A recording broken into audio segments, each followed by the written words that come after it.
복음 15장 13절부터 15절 말씀 가지고 좋은 친구를 가까이 이렇게 있는데 좀 약한 겁니다. 좋은 친구를 가까이 하면 좋습니다. 이런 내용입니다. 좋은 친구를 가까이 하면 좋습니다. 2년 전에 이제 인터넷에 올라온 글인데요. 코로나 사태가 한참 때였잖아요. 그래가지고 주방기구를 그렇게 생산하던 공장을 운영하던 A씨가 식당이 안 되다 보니까 주방기구도 안 팔리는 거예요. 그래가지고 사업이 지지부진하다가 결국은 이제 문을 닫게 되었습니다. 할 일이 없어서 이제 망노동판에서 일을 하게 되는데요. 이게 빚이 있다 보니까 돈을 월급이 들어와야 되는데 들어오면 곧바로 차압이 되고 나가버리는 겁니다. 그러다 보니까 돈 한 푼 받을 수 없고 이 사람 저 사람에게 빌리다 보니까 빚만 늘어가고 참으로 암담하고 힘듭니다. 죽고 싶다. 그런 생각이 막 스쳐요. 그래도 가족 때문에 어쩔 수 없다가 하루는 그런 생각을 했어요. 한번 보험을 걸어보자. 그래가지고 10,000원 가지고 가서 로또 복권을 샀습니다. 로또 복권을 똑같이 번호를 써가지고 2장을 이렇게 뽑았어요. 그래도 다음날 친구한테 전화가 온 겁니다. 친구야, 너 어떻게 사냐? 내가 밥 살 테니까 나와라. 그래서 이제 친구한테 찾아갔더니 다음날 친구가 그렇게 밥을 사면서 끝나고 나서 봉투를 하나 주는 겁니다. 참 그 친구도 어려운 친구고 막노동한 친구인데 봉투를 줘서 뭔가 편지인가 아니면 뭐 그래서 열어봤더니요 거기 40만 원이 들어있는 겁니다. 너무 감동을 받아가지고 가는 친구를 붙들고 내가 뭔가 줘야겠는데 표시를 해야겠는데 줄 게 없어. 그래서 가지고 온 로또 복권 중에서 한 장을 그 친구에게 주었습니다. 토요일날 8시가 지나서 로또 복권 추첨이 있었잖아요. 1등에 당첨되었습니다. 그때 1등이 많지가 않아가지고 20억 2천만 원 한 장당. 2장 하면 뭐 40억이 넘지 않습니까? 그래서 그 친구도 20억이 넘는 돈을, 이 친구도 20억을 넘는 돈을 받았는데 기자가 찾아가서 물어봤어요. 처음에 그 복권을 준 친구한테 친구에게 그렇게 복권을 줘가지고 40억 원이 넘는 돈을 가질 텐데 겨우 절반만 가져서 서운하지 않습니까? 혹시 후회하지 않습니까? 아닙니다. 정말 나는 기쁩니다. 그 친구는 둘도 없이 나에게 마음과 진심을 주고 어려울 때 나를 돌아본 친구 아닙니까? 정말 둘 다 이렇게 좋은 일이 있어 얼마나 기쁜지 모르겠습니다. 참 아름답고 훈훈한 이야기입니다. 우리 사람은요 자기 결심보다는 사실 주변의 환경이나 사람들의 영향을 많이 받습니다. 사람 영향 그러면 특별히 가족과 친구의 영향을 많이 받게 되는 것이죠. 그런데 가족이라는 것은 그냥 결정되어서 내가 태어나는 겁니다. 내가 어떻게 마음대로 선택할 수가 없죠. 그러나 친구는 우연히 만나기는 하지만은 내가 선택할 수 있고 내가 받아들일 수 있느냐 아니면 거절하느냐 이걸 결정할 수가 있어요. 그래서 우리가 사는 동안에 이렇게 지인들, 가족들, 친구의 영향을 많이 받기 때문에 좋은 친구를 두는 것이 참으로 중요합니다. 그런데요. 좋은 친구를 두기 전에 먼저 우리가 너무 가까이 하면 안 되는 사람들 그런 친구들이 있습니다. 여러 가지 보는 각도에 따라 좀 다르겠지만 저는 몇 가지로 생각해 보면 먼저는 이 도덕관념이 안 되어 있는 사람 도덕관념이 안 되어 있는 사람 옛날 그 시조 있잖아요. 백로야 까마귀 노는 곳에 가지 마라. 뭐 청포에 씻은 몸 더럽힐까 하노라. 네? 우리가요 영향을 받습니다. 나는 깨끗하게 살라고 해도 자연히 주위 사람들이 그러면 내 생각도 바뀌고 내 행동도 내 여러 가지 모습이 바뀌어간다니까요. 그래서 악취 나는 것을 거닐면 자연히 악취가 몸에 밴다. 내가 더러운 것을 거닐면서 오물을 만지지 않아도 그것을 잠시 거닐기만 해도 내 몸에 악취가 된다 이죠. 그래서 내가 도덕관념이 없는 친구를 만나게 되면 나도 도덕관념이 없어집니다. 예의와 질서가 없어집니다. 그리고 나는 혹시 나를 지킨다고 해도 주변 사람들이 친구와 나를 동격으로 보기 쉽습니다. 그러다 보면 나도 똑같은 무리로 그렇게 생각합니다.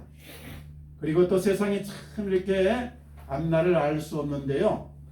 우리가 그 얼마 전에 있었던 계곡 살인사건 이은혜 그 사건에서 보듯이요. 도덕관념이 없는 사람은 아주 좋을 때는 칼이라도 빼어질 듯이 아주 잘합니다. 그런데 수가 틀리면 어떻게 합니까? 언제 막가파로 바뀔지 모르는 겁니다. 그래서 우리가 도덕관념 없는 사람은 주의를 해야 된다. 두 번째는요. 약자를 함부로 대하는 사람. 예를 들면 뭐 동물이나 어린아이들 그리고 심신이 약한 자들 또 뭐 서비스업에 종사하는 사람들에게 막가파식으로 그냥 갑질하는 사람 있잖아요. 왜 주의해야 될 사람입니다. 이런 사람은 내가 잘 나가고 좋을 때는 내 곁에 계서 나를 응원하는 것 같고 나를 도와주는 것 같지만은 친구 같지만은 언젠가 내가 어려움을 당하고 힘이 빠져면은 나를 무시하고 떠날 사람입니다. 우리가 또 하나는요. 매사에 불평 불만을 토하고 그리고 욕이 입에 붙은 사람. 우리 어릴 때는 좀 욕할 수 있죠. 그런데 어른이 되어서도요. 습관적으로 욕이 딱 입에 붙은 사람이 있어요. 이런 것은요. 드라마나 영화에서 보는 화끈하기도 하고 재밌는 것 같고 참 멋져 보이지만 현실은 다릅니다. 불평불만 그리고 욕을 하게 되면 자신도 망가지고 그걸 듣는 사람도 상처를 받습니다. 그리고 이런 사람을 가까이 하다 보면 나도 모르게 나도 욕쟁이가 되고요. 나도 불평불만자가 되기 쉽습니다. 우리가 이런 사람 참 어려운 사람입니다. 말을 하는 건요. 어떤 경우에도 늘 부드럽고 온화하게 그렇게 해야 됩니다.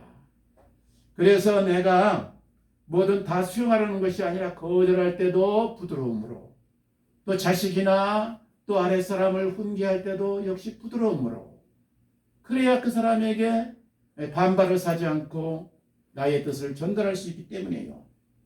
그리고 또 하나 우리가 주의할 사람은 부정적인 사람입니다. 부정적인 사람.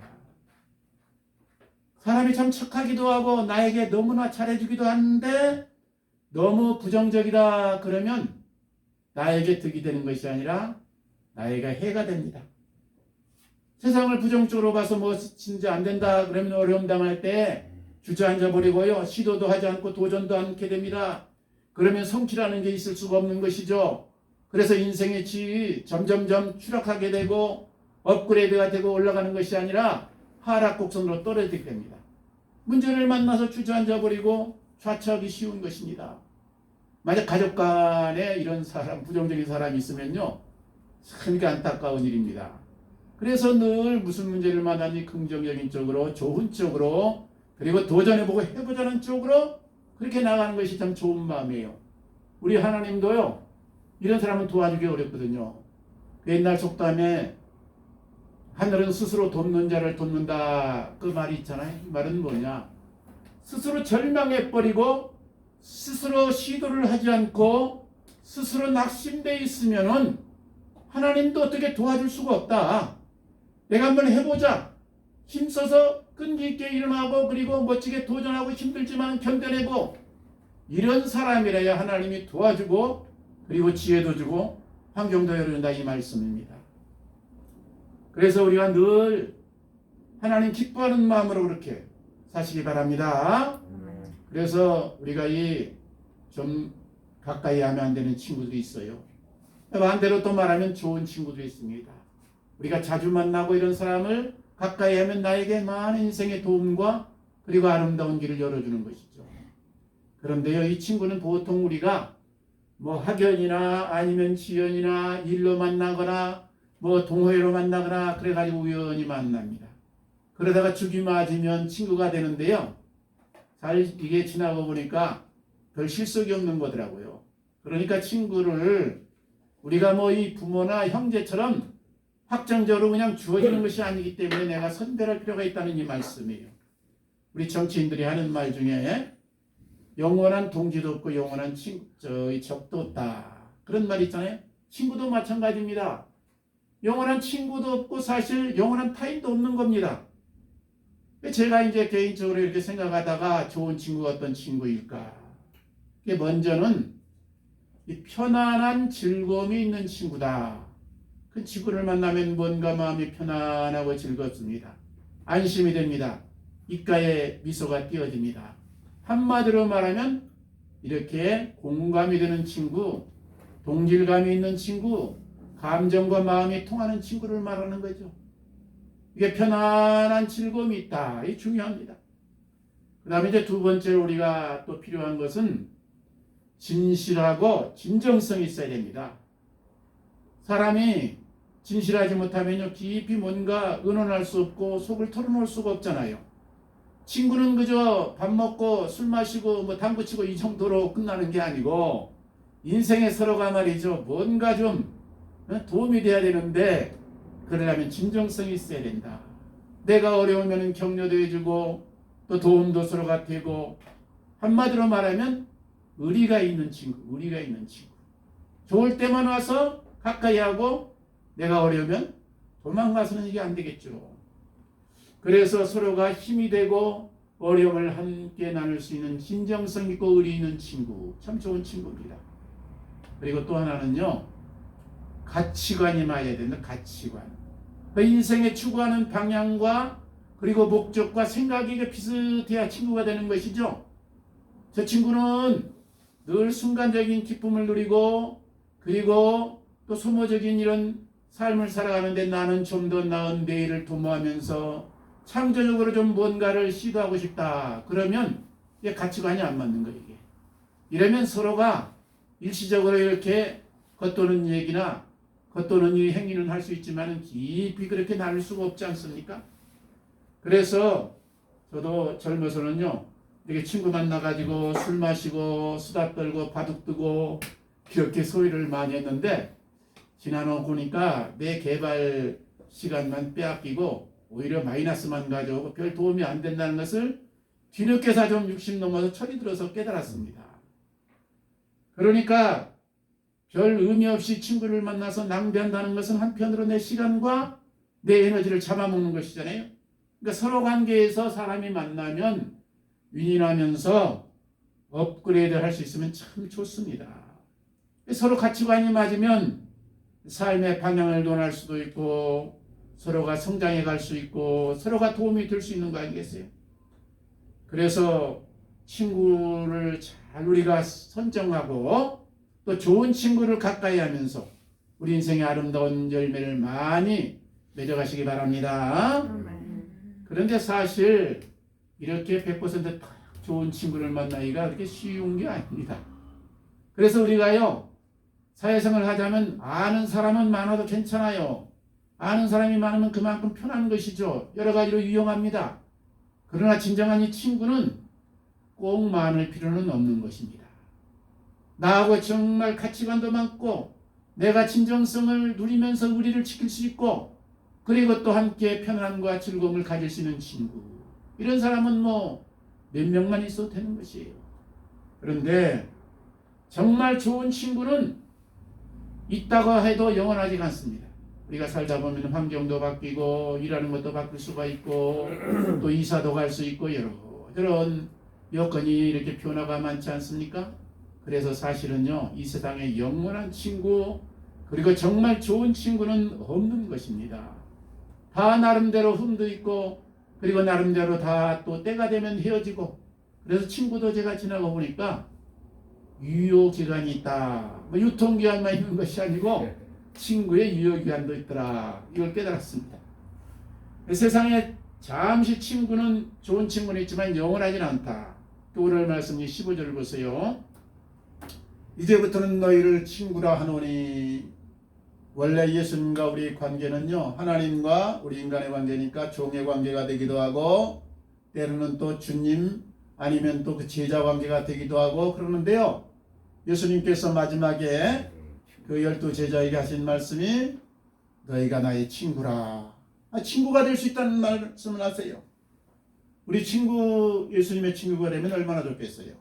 가끔 친구 자랑하는 분들이 있어요. 이번에 그 TV에 나온 누가 아무개있지? 내 고향 친구야. 이번에 그 서울 경찰청장 된 아무개 내 고등학교 친구야. 그 지금 잘 나가서 장관으로 올라선 그 사람 내 중마고야. 은근히 자기도 동격이라는 것을 과시하는 것이죠.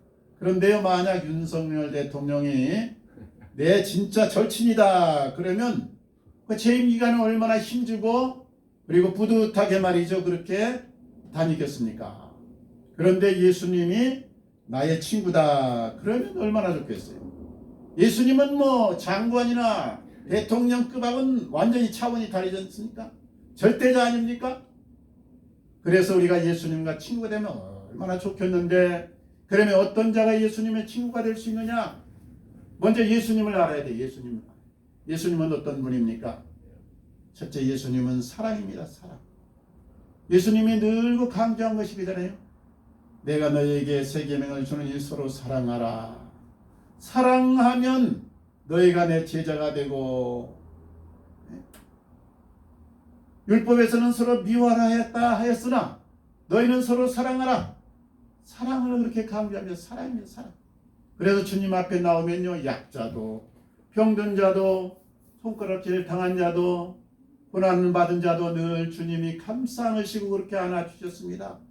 위로자로 주님이 이렇게 사랑하셨단 말이에요. 두 번째, 예수님은요 능력자입니다. 능력자, 해결사, 요즘 말로 하는 해결사. 그 예수님 앞에 문제 가지고 나온 사람들이 그렇게 많았는데 한 번도 주님은 거절하지 않았습니다. 누가 찾아와도 주님이 그 문제를 다 해결해 주시고 주님이 그 사람에게 기쁨을 주고 그 사람을 아주 홀가분하게 돌려보내지 않습니까? 해결사. 죄인이 와도 마찬가지고 병든 자가 와도 또 마찬가지고. 보세요, 이제 예수님이 나사로하고 친구라는 말이 나오는데요. 나사로가 병들었어요. 그런데 그때 예수님이 멀리 떨어져 있었습니다.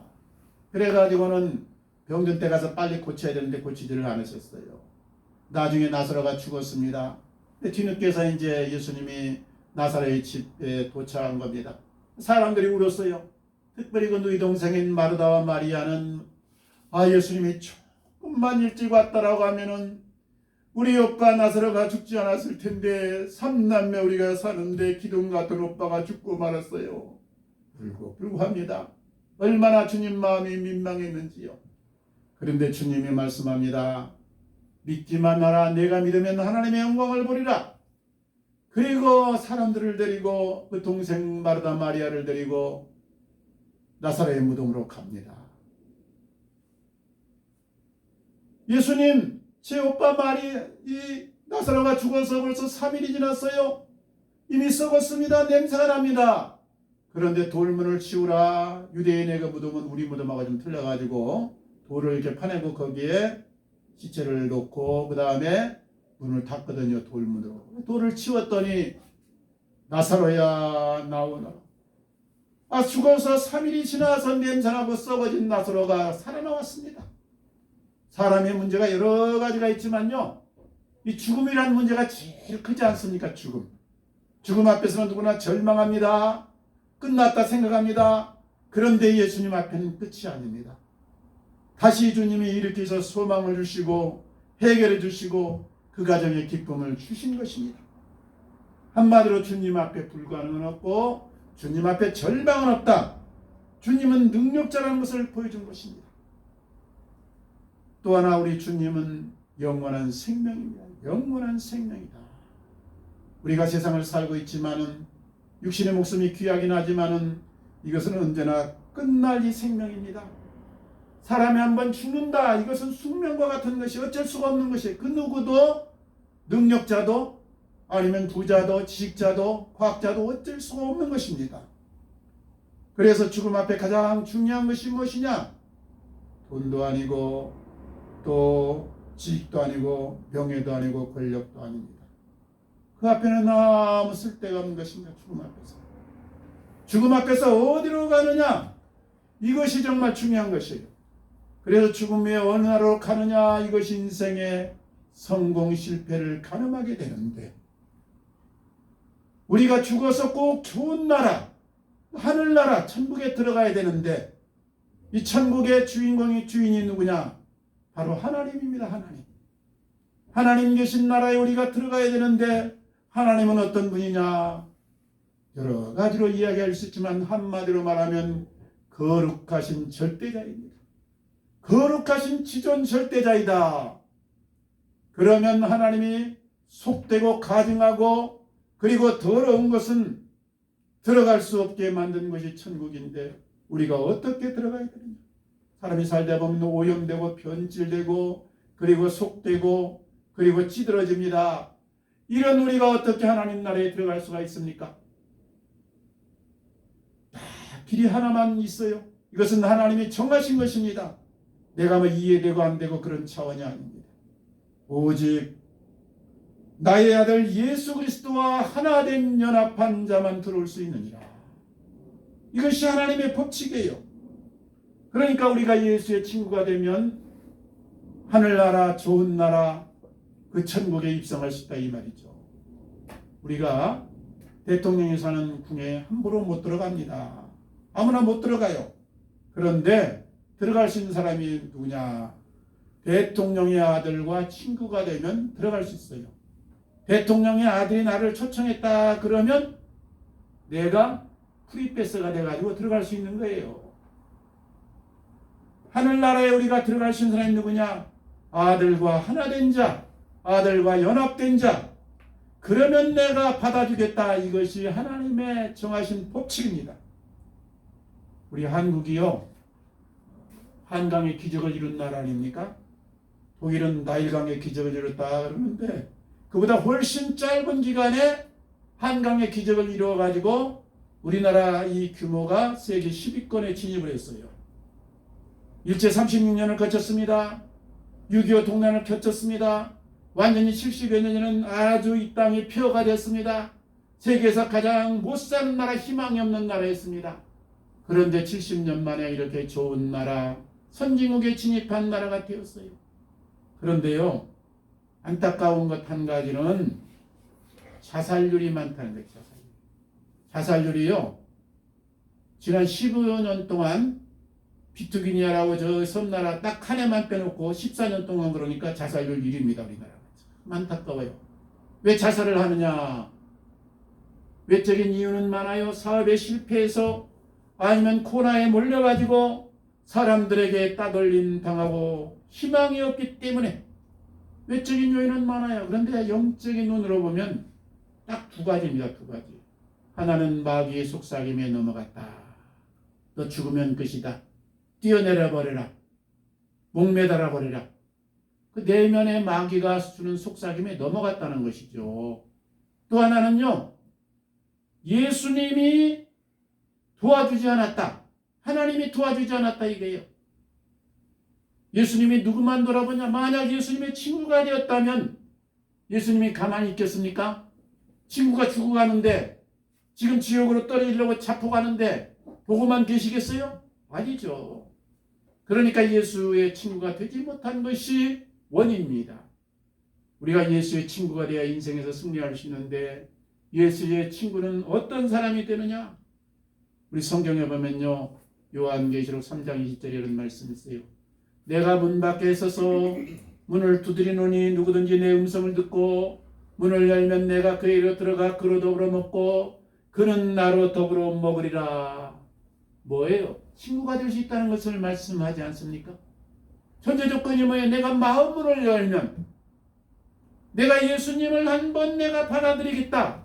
예수에게 관심을 갖고 내가 예수님과 초점을 한번 맞춰보겠다.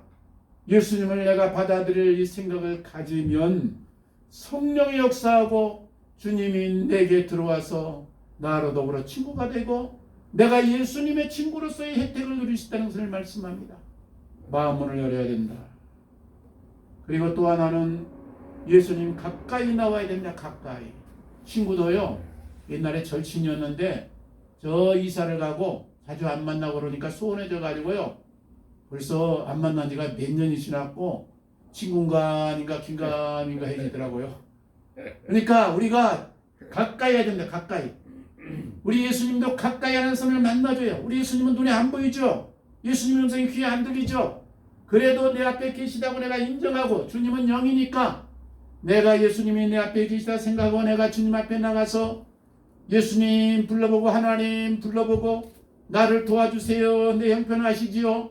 자꾸 찾아요. 사람은 찾아갔어서 부탁해서 하면요 싫어합니다. 네? 여러 가지 요구해서 하면 싫어하지만 하나님과 우리 주님은 아니에요.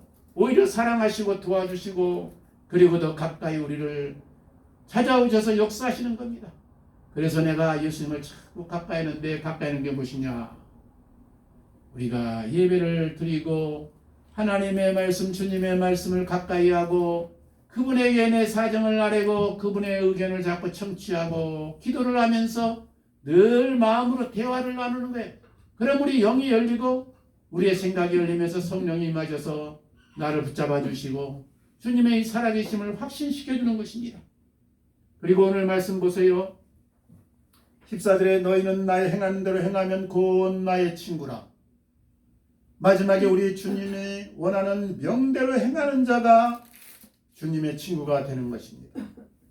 그러니까 우리가 친구가 되려고 하면 마음문을 열고 주님을 가까이 하고 그리고 그의 명한 대로 행하기를 기뻐하는 자다. 예수의 명대로 행하는 데 무엇입니까? 예수님의 명령은 사랑입니다. 사랑. 내가 너희를 사랑한 것 같이 너희도 서로 사랑하라. 친구를 위하여 목숨을 버리면 이에서 더 큰 사랑이 없나니. 그러니까 목숨을 버리는 것 같은 희생과 헌신의 마음, 주님의 이 사랑의 마음을 갖는 것이 바로 주님의 친구 되는 길입니다. 우리가 예수의 사랑의 가슴으로 살고 예수의 성품으로 살아서 진정 예수의 참된 아주 가까운 친구가 되시기를 주님 이름으로 축원합니다. 이야기 하나만 하고 마치겠습니다. 위라클이라고 말이죠. 위라클 박위다 이런 그 유튜브 사이트가 있어요. 위라클 박위. 네? 그건 뭐냐? 미라클이 기적이란 말이잖아요. 위라는 말은 우리라는 뜻이죠. 우리가 기적을 이루자 이런 뜻으로 이제 위라클이라고 짓고 그 운영자가 박위라는 청년이에요. 36살 먹었는데요. 이분이 유튜브에 아주 명강사로 떠올랐습니다. 보통 유튜브에서요 한 10,000명만 오르면 명강사예요. 그래서 이제 일타다 이제 그래 일타 인류 이제 스타다 이 뜻이에요. 일타 강사인데요. 이분은 50만 명까지 올랐습니다. 그러니까 어마어마하죠. 이 정도 오르면 수입도 상당히 올라갑니다. 그런데요, 이분이 이제 어릴 때 교회를 부모가 다니니까 따라다녔어요. 그런데 무엇보다도 운동을 좋아하고 아주 건강하는 자신 있다 이런 친구예요. 그래서 나는 축구 선수가 돼야겠다. 중학교 때 축구를 연습하고 또 저 영국까지 가서 프로축구 하는 것도 보고 어떻게 내가 여기 와서 활동할 수 있을까 또 구상도 해보고 그러던 사람이에요. 그런데 이제 대학교를 졸업하고는 취직을 해야 되길래 취직을 했는데 외국계 패션 회사에 취업을 했습니다. 인턴으로 들어갔어요. 인턴은 보통 6개월이 지나야 이제 정식 직원이 되는데 2014년 5월에 정식 인턴에 이제 발령을 받았어요.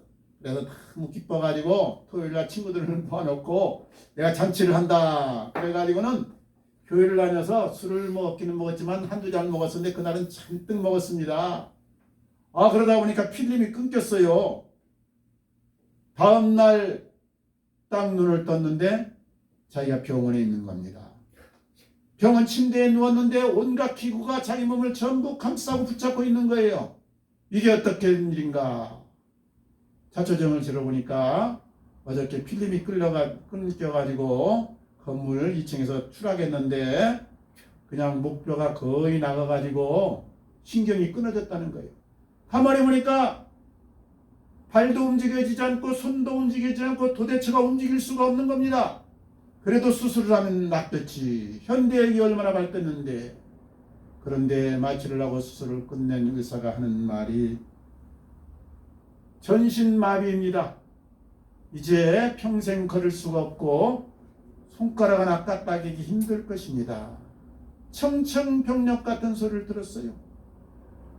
전신마비가 되면요, 이런 손발만 움직일 수 없는 것이 아니라 내장까지도 마음대로 통제가 안 됩니다.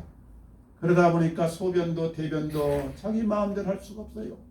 가족들이 도와줘야 하면 겨우 이걸 볼 수가 있었어요. 아버지가 몇 달 자기 대소변을 받아내더니 그렇게 우는 겁니다.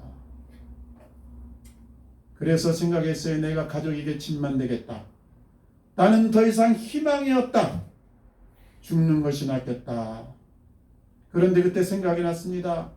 하나님은 살아계시다가 있는데, 천국과 지옥은 있다고 했는데 내가 이대로 죽으면, 끝내버리면 내가 어떻게 되는 것인가. 그래서 죽을 수가 없었습니다. 그래서 하나님 앞에 기도했습니다. 하나님, 한 번 더 나에게 기회를 주십시오.